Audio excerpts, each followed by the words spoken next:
Hello बच्चों, welcome back to my YouTube channel. तो आज हम शुरू करने वाले हैं आपका लेक्चर नंबर 2 सेल वाले चैप्टर का। हमने what is a cell, introduction, cell theory, ये सारा हमने लेक्चर नंबर 1 में कवर कर लिया था। आज हम शुरू करने वाले हैं एन ओवरव्यू ऑफ सेल सी। तो चलो शुरू करते हैं। जिसने लेक्चर नंबर 1 नहीं देखा so you can watch it now. मतलब बहुत ही अच्छा लेक्चर है, वो आप अभी देख सकते हैं। ठीक है, तो करें शुरू। चलिए जी शुरू करते हैं। देखो क्या कहता है ये एन ओवरव्यू ऑफ सेल से। आपने सेल को पहले बहुत अच्छे से ऑब्जर्व कर लिए। 9th क्लास में थे, आपने दो टाइप्स के सेल देखे थे। एक था अनियन पील वाला सेल और एक था human cheek cell. Onion peel वाला कौन सा सेल है? अनियन पील वाला बेसिकली तुम्हारा कौन सा सेल है? प्लांट सेल है। और ह्यूमन चीक वाला कौन सा सेल है? बेसिकली वो तुम्हारा कौन सा सेल है? एनिमल सेल है। अब इनके अंदर डिफरेंस क्या होता है प्लांट और एनिमल सेल के अंदर? अगर हम इसके स्ट्रक्चर को रिकलेक्ट कर कर देखें तो मीन्स अपने दिमाग में कलेक्ट कर कर देखें तो क्या दिखेगा? जो अनियन सेल है उसके पास एक क्या है? सेल वॉल है। क्यों सेल वॉल है? क्योंकि वो एक प्लांट सेल है। तो प्लांट सेल हुए तो क्या सेल वॉल होगी? जी हाँ।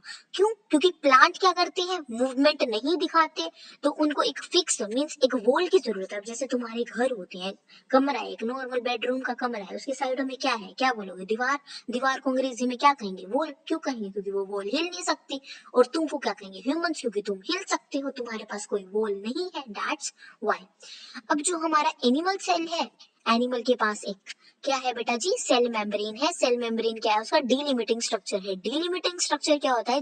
Limit means out of, only वो ही वाला स्ट्रक्चर है, उसके बाहर और कुछ नहीं है। जैसे कि प्लांट में मैं बात करूँ ना, पहले सेल वॉल आएगी, सेल वॉल के बाहर सेल मेम्ब्रेन, मतलब सेल वॉल सबसे बाहरी वाली वॉल है सेल वॉल। देन उसके अंदर आएगी सेल मेम्ब्रेन। बट हमारे यूकेरियोटिक सेल और मतलब सॉरी यूकेरियोटिक नहीं, अभी हमारे एनिमल सेल के पास ऐसा कोई सिस्टम नहीं है, उसके पास कोई सेल वॉल नहीं है। उसके पास ओनली एक सेल मेम्ब्रेन और प्लाज्मा मेम्ब्रेन है। सेल मेम्ब्रेन का ही दूसरा नाम है बेटा जी प्लाज्मा मेम्ब्रेन। ठीक है जी। अब हर एक सेल के अंदर, चाहे वो प्लांट सेल क्यों ना हो, चाहे वो एनिमल सेल क्यों ना हो, हर एक सेल के अंदर एक न्यूक्लियस होता है। अब वो न्यूक्लियस क्या होता है? मैंने आपको पहली वाली वीडियो में बताया था। न्यूक्लियस वो होता है जिसके अंदर क्या होता है बेटा जी? जिसके अंदर क्रोमोसोम्स होते हैं। क्रोमोसोम्स के अंदर क्या होता है? जेनेटिक मटेरियल, जिसे हम डीएनए के नाम से कहते हैं। देखो इधर आप डायग्राम बेस्ड देखो, डायग्राम देखो यहाँ पे, आप मैं बनाती हूँ, आपको दिखाती हूँ ड्रॉ करके। इधर देखना प्यार से। देखो ये एक सेल है। सेल के अंदर एक न्यूक्लियस है। ये दो मेम्ब्रेन समझ जाना यार, इसके बाहर एक और मेम्ब्रेन है, डबल मेम्ब्रेन। मैंने जब इसको थोड़ा मोटा मोटा बना दिया, दो मेम्ब्रेन है न्यूक्लियस की। क्यों? क्योंकि न्यूक्लियस क्या होता है? डबल मेम्ब्रेन होता है, मतलब इसके दो मेम्ब्रेन्स हैं। ठीक है। अब इस न्यूक्लियस के अंदर बेटा तुम्हारा क्या है? जेनेटिक मटेरियल है। जेनेटिक मटेरियल किस फॉर्म में है? In the form of chromosomes. ऐसे स्कैटर्ड फॉर्म में क्रोमोसोम्स है। इसे क्या कहते हैं? जेनेटिक मटेरियल, जिसके अंदर तुम्हारे जीन्स होते हैं। जेनेटिक मटेरियल इनको नहीं कहते, जो इनको कहते हैं क्रोमोसोम्स। और इन क्रोमोसोम्स के अंदर तुम्हारा जेनेटिक मटेरियल है। और उस जेनेटिक मटेरियल के अंदर तुम्हारी जो भी सारी जीन से रिलेटेड सिस्टम्स हैं वो है इसके अंदर। ठीक है। नेक्स्ट देखो क्या कहता है ये। ऐसे सेल जिनके पास मेम्ब्रेन बाउंड न्यूक्लियस है, जैसे कि मैंने आपको इस पिक्चर में दिखाया, इसके पास मेम्ब्रेन थी, इस न्यूक्लियस के पास देखो, अगर नहीं विश्वास हो रहा हो तो इसके पास मेम्ब्रेन थी। कितना छोटू सा लग रहा है ना ऐसे, तो ये है। ठीक है। इसके पास एक मेम्ब्रेन थी, तो मैं इसको कौन सा सेल कहूंगी? जिसके पास मेम्ब्रेन होती है उसे हम क्या कहते हैं? Eukaryotic cell. और ऐसे जिनके पास मेम्ब्रेन नहीं होती, लैक होता है मेम्ब्रेन का, उसे हम क्या कहते हैं? Prokaryotic cell. अब यूकैरियोटिक और प्रोकैरियोटिक में डिफरेंस क्या होता है? Eukaryotic, eu means advance. Karyo किसके लिए यूज होता है? न्यूक्लियस के अंदर। दो चीजें याद रखना, कैरियो और साइटो। साइटो यूज होता है हमेशा किसके लिए? साइटोप्लाज्म के लिए, सेल के लिए। और कैरियो किसके लिए मतलब होता है? न्यूक्लियस के लिए। प्रो मीन्स पुराना, old. Cairo means nucleus, means इसका प्रिमिटिव न्यूक्लियस होगा। ठीक है। अब जो यूकैरियोटिक सेल्स होते हैं ना, वो एडवांस सेल्स होती है, वो कंप्लीट सेल्स होती हैं, उनके पास मेम्ब्रेन बाउंड न्यूक्लियस होता है, बट जो प्रोकैरियोट्स होते हैं उनके पास मेम्ब्रेन बाउंड न्यूक्लियस नहीं होता। तो उनका डीएनए मटेरियल भी ऐसे ही खुला पड़ा होगा, क्योंकि उसके न्यूक्लियस के बाहर एक मेम्ब्रेन ही नहीं है। तो इस केस में हम उसको न्यूक्लियस नहीं कहेंगे, इस केस में हम उसको न्यूक्लियोइड कहेंगे। मतलब कि ऐसा केस जिसमें आपके पास, देखो इधर देखना ध्यान से, ठीक है, हाँ ये ऐसे, सॉरी, ठीक है, ये है तुम्हारा यहाँ पे ऐसे, ठीक है, ये तुम्हारा न्यूक्लियस है, इसके अंदर तुम्हारा डीएनए मटेरियल अच्छे से पड़ा है। अगर ओनली ऐसे ऐसे जेनेटिक मटेरियल पड़ा हो, इसके बाहर ही कोई वॉल ना हो, तो उसे उस केस में हम उसे न्यूक्लियोइड कहेंगे, उसे हम न्यूक्लियस नहीं कहेंगे। ठीक है, तो ये डिफरेंस होता है तुम्हारा मेनली प्रोकैरियोट्स और यूकैरियोट्स में। अगर वो डिफरेंस जानना है तो सुनो, उसके पास न्यूक्लियोइड नहीं होता, किसके पास नहीं होता, यूकैरियोट के पास, प्रोकैरियोट्स के पास होता है। ठीक है, eukaryotes are advanced cells, prokaryotics are primitive cells, eukaryotes having membrane bound organelles। और अब ऑर्गेनेलिस तुम पूछोगे क्या होता है, देखो ये हम बताते हैं, अभी एक लाइन आएगी नेक्स्ट, ये देखो, जो यूकैरियोटिक सेल होता है, प्रोकैरियोटिक सेल होता है, उनके पास एक कॉमन चीज है जिसे हम साइटोप्लाज्म कहते हैं। साइटोप्लाज्म मेन क्या ऑक्यूपाई करता है, वॉल्यूम। वॉल्यूम मतलब यहाँ पे क्या है, मेन जो सारा स्पेस है ना, जितना भी एरिया खाली एरिया वो साइटोप्लाज्म से ही भरा है। अगर तुम एक सेल को देखोगे ना, सेल में सारा मेन एरिया क्या है, साइटोप्लाज्म से ही भरा हुआ होगा। यहाँ पे सारी सेलुलर एक्टिविटीज होती हैं प्लांट्स में भी और एनिमल्स में। क्यों होती है, ताकि सेल को हम लिविंग स्टेट में रख पाए। देखो अब ये है हमारे यहाँ पे साइटोप्लाज्म। अब ये जो साइटोप्लाज्म है ना, वो दो टाइप्स में ऐसे डिवाइडेड है। कैसे, पहला है तुम्हारा साइटोसोल, जिसे हम जेली फ्लूइड लिक्विड कहते हैं, और दूसरा है तुम्हारी सेल ऑर्गेनेलिस। मतलब साइटोप्लाज्म के अंदर ये दो चीजें पड़ी रहती हैं। सेल साइटोसोल क्या होगा, जो लिक्विड मैट्रिक्स होता है, और सेल ऑर्गेनेल्स क्या होगी, जैसे कि mitochondria, Golgi bodies, endoplasmic reticulum, RER, ACR, lysosomes, ये सारी सेल ऑर्गेनेल्स में आ जाती है। अब सेल ऑर्गेनेल्स भी फर्दर डिवाइडेड होती हैं। कैसे, देखो ये सेल ऑर्गेनेल्स है, ये कैसे डिवाइडेड है, ऐसे सेल ऑर्गेनेल्स जिनके पास सिंगल मेम्ब्रेन है, एक जिनके पास डबल मेम्ब्रेन है, एक जिनके पास मेम्ब्रेन ही नहीं है। सिंगल मेम्ब्रेन वाली कौन सी होती है, जिनके पास बाहर सिर्फ एक मेम्ब्रेन होती है। मैंने आपको न्यूक्लियस का डायग्राम ड्रॉ करके दिखाया था। न्यूक्लियस क्या है, डबल मेम्ब्रेन ऑर्गेनेल, तो न्यूक्लियस इस कैटेगरी में आएगा, और माइटोकॉन्ड्रिया इस कैटेगरी में आएगा, और प्लास्टिड्स, प्लास्टिड्स में कौन सा, सिर्फ और सिर्फ क्लोरोफिल, मतलब क्लोरोप्लास्ट। और जिनके पास मेम्ब्रेन बिल्कुल भी नहीं होती वो कौन से, तुम्हारे राइबोसोम्स, तुम्हारे सेंट्रोसोम्स, बेसिकली सेंट्रियोल्स, जो सेल डिवीजन में हेल्प करते हैं एनिमल सेल में। और जिनके पास सिंगल मेम्ब्रेन है वो है vacuole, lysosome, Golgi bodies, endoplasmic reticulum. ठीक है, तो ये मेन चीज थी तुम्हारी बेसिकली सेल ऑर्गेनेल्स की और साइटोप्लाज्म की। दोबारा से सुनो, साइटोप्लाज्म दो टाइप्स, मतलब दो फाइंड में पाए जाते हैं, साइटोसोल और सेल ऑर्गेनेल्स की फॉर्म में। ठीक है, अब ऑर्गेनेल्स यूकैरियोट्स के पास कुछ ऐसी ऑर्गेनेल्स होती है, मेम्ब्रेन बाउंड होती है, जैसे मैंने तुम्हें अभी बताया, एंडोप्लाज्मिक रेटिकुलम, गोल्जी, लाइसोसोम। यहाँ पे स्पेशली नाम नहीं लिखा हुआ, वो डबल मेम्ब्रेन होती है, सिंगल मेम्ब्रेन, बस हाँ मेम्ब्रेन जरूर होती है, चाहे वो सिंगल हो चाहे वो डबल हो। अब यहाँ पे एक और नाम लिख दिया, राइबोसोम्स, जिनके पास मेम्ब्रेन ही नहीं होती, नॉन मेम्ब्रेन बाउंड ऑर्गेनेल्स होती है, जो सारी सेल में पाए जाते हैं। और राइबोसोम साइटोप्लाज्म में ही नहीं, कभी कभी राइबोसोम्स किसी से अटैच फॉर्म में भी मिलते हैं, जैसे कि प्लांट से अटैच हो जाते हैं क्लोरोप्लास्ट में, माइटोकॉन्ड्रिया से अटैच हो जाते हैं, और रफ आरईआर से अटैच हो जाते हैं। एनिमल सेल के पास एक और चीज होती है जो भी नॉन मेम्ब्रेन बाउंड ऑर्गेनेली है, जो कि है सेंट्रोसोम। मैंने अभी तुम्हें बताया था सेंट्रोसोम क्या होते हैं, जो सेल डिवीजन में हेल्प करते हैं। जब सेल को डिवाइड करना पड़ता है, क्यों डिवाइड करना पड़ता है, ताकि वो दो डॉटर सेल्स बना पाए। तो अब यहाँ पे एक पॉइंट लिखा है प्यारा सा, सेल की अलग शेप होती है, अलग साइज होता है, अलग एक्टिविटीज होती है। जैसे कि बात करती हूँ मैं माइकोप्लाज्मा का, वेरी वेरी इंपॉर्टेंट। माइकोप्लाज्मा क्या है, सबसे स्मॉलेस्ट सेल है, जिसका साइज क्या है 0.3। इसका मतलब क्या है, ये क्या साइन है, म्यू एम, इसका मतलब होता है माइक्रोमीटर। तो 1 micrometre equals to how many metre, that is 10 की पावर -6 मीटर। ठीक है, ये इसका आंसर होगा। तो माइक्रोप्लाज्म क्या होता है, सबसे स्मॉलेस्ट सेल होता है जिसका साइज क्या होता है 0.3 माइक्रोमीटर। 0.3 माइक्रोमीटर क्या है, बेसिकली एक साइज है सेल का। कौन से सेल का, माइक्रोप्लाज्मा का, जो सबसे स्मॉलेस्ट सेल है। और दूसरी तरफ देखो मैं बैक्टीरिया सेल का, यहाँ पे लिखा होगा, हाँ ये पिक्चर बाद में बताऊंगी मैं आपको। बैक्टीरिया सेल का साइज क्या होता है 3 से 5 माइक्रोमीटर, मतलब इसका ये बेसिकली साइज होता है, मतलब माइक्रोप्लाज्मा आ गया हमारा 0.3 माइक्रोमीटर।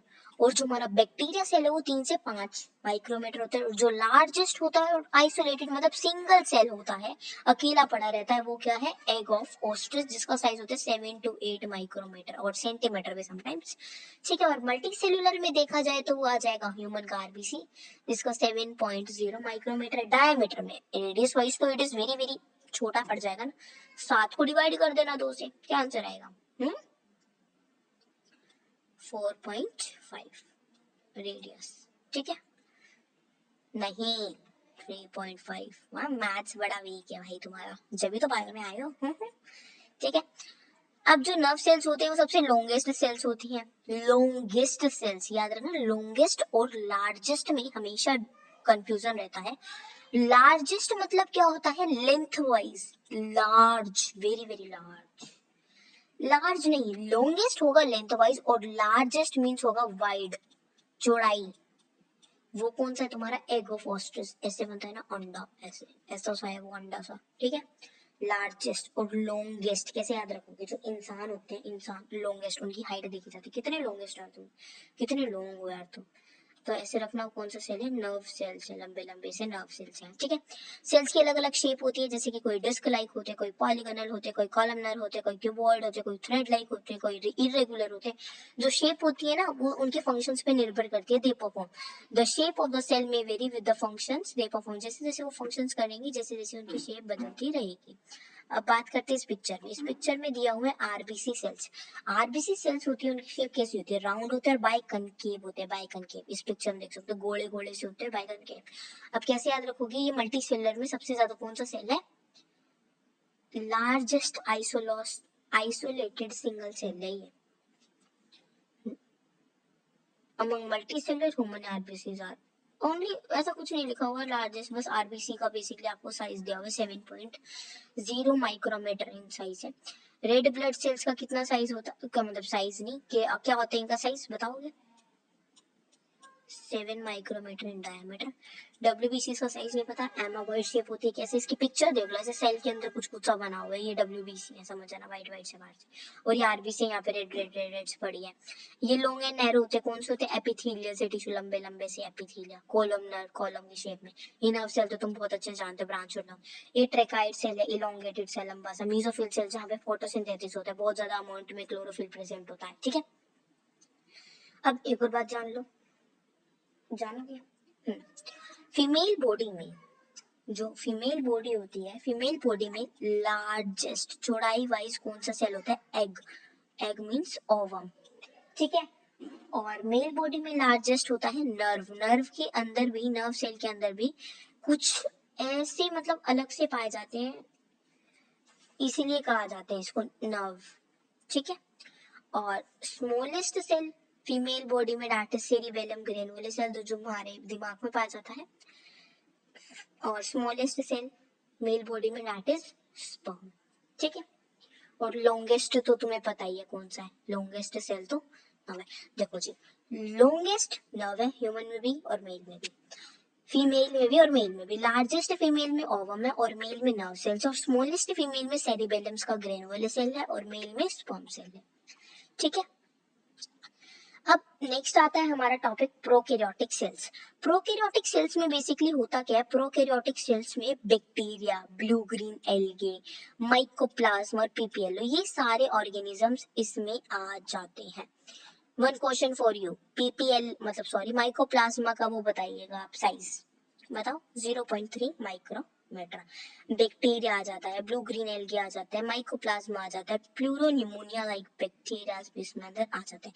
ये काफी ज्यादा छोटे होते हैं, इसीलिए बहुत जल्दी जल्दी रैपिडली डिवाइड कर जाते हैं, because prokaryotic cells are always unicellular cells, means एक सेल से बने होते हैं, तो इनको डिवाइड करने में ज्यादा दिक्कतें नहीं आती हैं। ठीक है, यूकैरियोटिक सेल से because made up of single cells. और इनकी शेप और साइज भी अलग अलग होती है। इनकी 4 बेसिक सी शेप होती है, that is bacillus, caucus, vibrio और स्पाइरलम।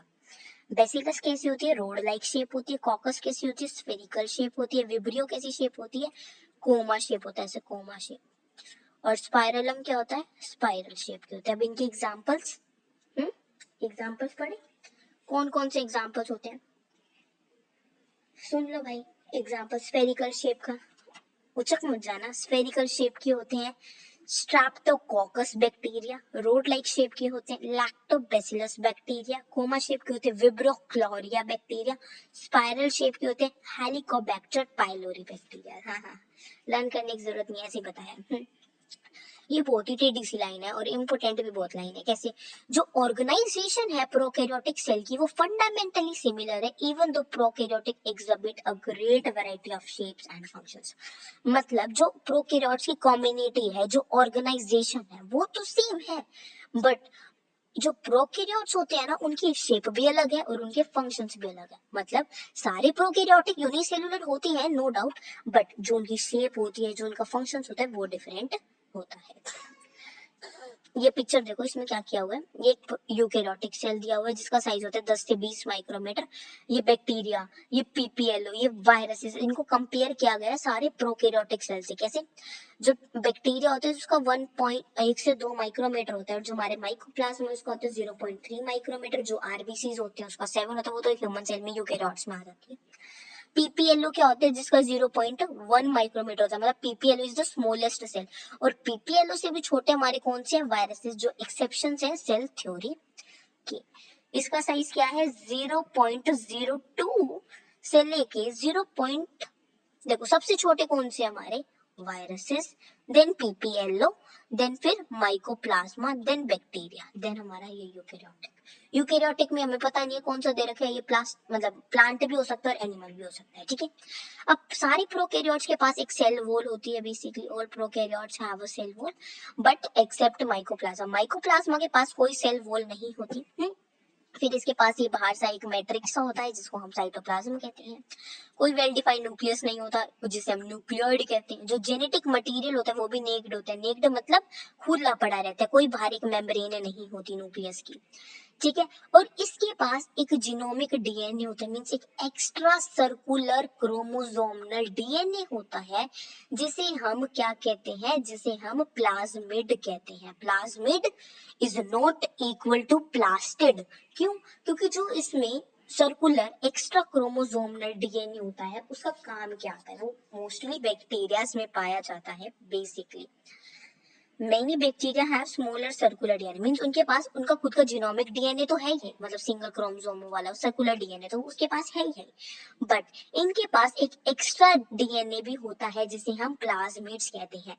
प्लाज्मिड डीएनए होता है वो प्रेफर करता है, कन्फर्म मींस प्रोवाइड करता है आपको कुछ यूनिक फिनोटाइपिक कैरेक्टर्स। कौन कौन से कैरेक्टर, जैसे कि रेजिस्टेंस टू एंटीबायोटिक। देखो ये एक बैक्टीरिया है, ये लंबा सा एक बैक्टीरिया है, इसके पास फ्लैजिला है, एक इसका एक खुद का डीएनए तो है ही, बट इसके पास एक प्लाज्मिड भी है।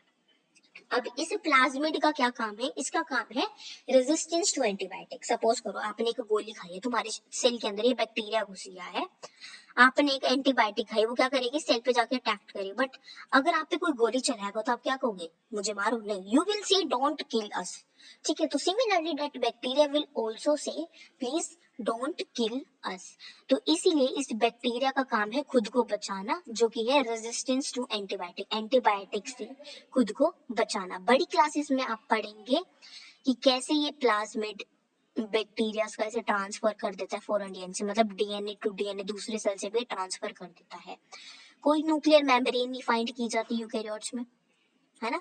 न्यूक्लियर मेम्ब्रेन मतलब न्यूक्लियर मेम्ब्रेन तो यूकैरियोट्स में पाई जाती है, और ऐसी कोई ऑर्गेनेल ही नहीं है जो यूकैरियोट्स में पाए वो प्रोकैरियोट्स में भी है, एक्सेप्ट राइबोसोम्स, मींस ओनली और ओनली राइबोसोम्स ही पाए जाते हैं प्रोकैरियोट्स में।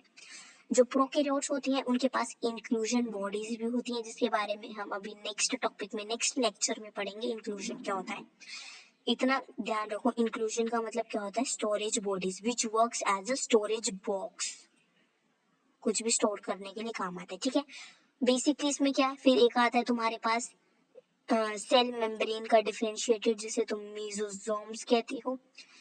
देन ये बेसिकली क्या होते हैं, मेसोसोम्स इनफोल्डिंग्स होते हैं सेल मेम्ब्रेन, मतलब ऐसे ये मेम्ब्रेन है, ऐसे ही मेम्ब्रेन अंदर की तरफ फोल्ड हो जाएगी, इसमें ये इधर कुछ कुछ कुछ कुछ पड़ा होगा, इसे हम मेसोसोम्स कहते हैं। इसके बारे में हम डिटेल में पढ़ेंगे सेल एनवेलप और मॉडिफिकेशंस में। तो तब तक के लिए thank you, take care and bye bye. Video अच्छा लगा हो तो चैनल को सब्सक्राइब जरूर जरूर कर देना यार, ठीक है, लाइक भी कर दिया करो यार।